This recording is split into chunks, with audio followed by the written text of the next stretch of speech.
رسول اللہ صلی اللہ علیہ وسلم نے فرمایا، اسلام کی بنیاد 5 چیزوں پر قائم کی گئی ہے۔ اول، گواہی دینا کہ اللہ کے سوا کوئی معبود نہیں اور بے شک حضرت محمد صلی اللہ علیہ وسلم اللہ کے سچے رسول ہیں، اور نماز قائم کرنا اور زکوٰۃ ادا کرنا اور حج کرنا اور رمضان کے روزے رکھنا۔ صحیح بخاری حدیث نمبر 8۔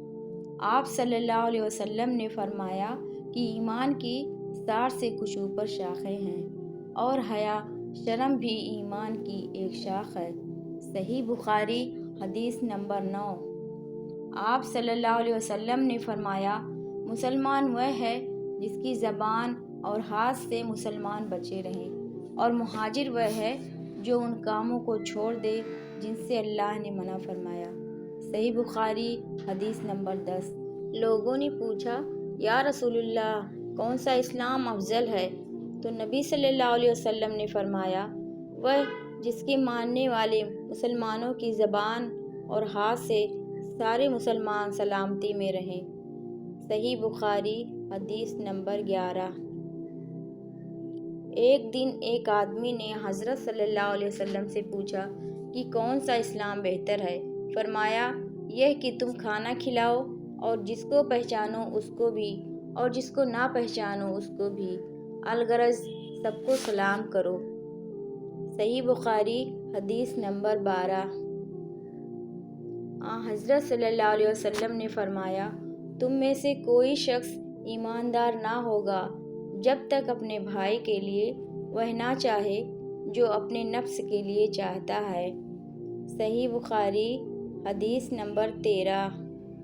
بے شک نبی کریم صلی اللہ علیہ وسلم نے فرمایا، قسم ہے اس ذات کی جس کے ہاتھ میں میری جان ہے، تم میں سے کوئی بھی ایماندار نہ ہوگا جب تک میں اس کی والد اور اولاد سے بھی زیادہ اس کا محبوب نہ بن جاؤں۔ صحیح بخاری حدیث نمبر 14۔ رسول کریم صلی اللہ علیہ وسلم نے فرمایا، تم میں سے کوئی شخص ایماندار نہ ہوگا جب تک اس کے والد اور اس کی اولاد اور تمام لوگوں سے زیادہ اس کے دل میں میری محبت نہ ہو جائے۔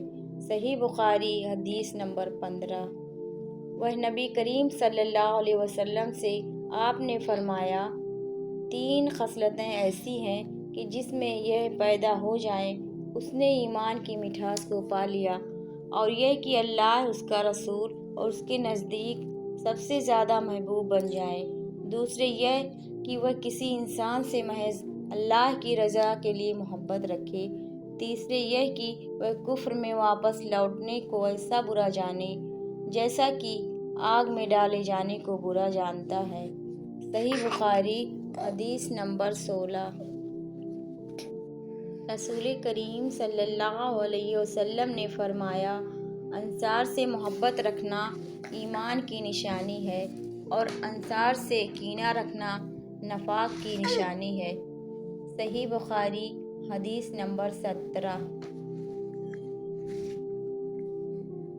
عبادہ بن صامت رضی اللہ عنہ جو بدر کی لڑائی میں شریک تھے اور لیلۃ العقبہ کے 12 نقیبوں میں سے تھے، فرماتے ہیں کہ رسول اللہ صلی اللہ علیہ وسلم نے اس وقت جب آپ کے گرد صحابہ کی ایک جماعت بیٹھی ہوئی تھی، فرمایا کہ مجھ سے بیعت کرو اس بات پر کہ اللہ کے ساتھ کسی کو شریک نہ کرو گے، چوری نہ کرو گے، زنا نہ کرو گے، اپنی اولاد کو قتل نہ کرو گے، اور نہ عمدن کسی پر کوئی ناحق بہتان باندھو گے، اور کسی بھی اچھی بات میں خدا کی نافرمانی نہ کرو گے۔ جو کوئی تم میں اس عہد کو پورا کرے گا تو اس کا ثواب اللہ کے ذمے ہے، اور جو کوئی ان بری باتوں میں سے کسی کا ارتکاب کرے اور اسے دنیا میں اسلامی قانون کے تحت سزا دے دی گئی تو یہ سزا اس کے لیے گناہوں کے لیے بدلہ ہو جائے گی، اور جو کوئی ان میں سے کسی بات میں مبتلا ہو گیا